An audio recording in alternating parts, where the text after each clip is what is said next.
Şelalede güzel eğlenceli bakır mısınız? Bakın arkadaşlar.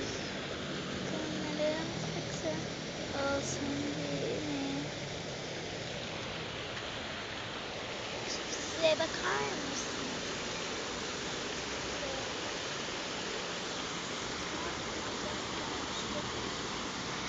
Bu damlasık sular ama pis.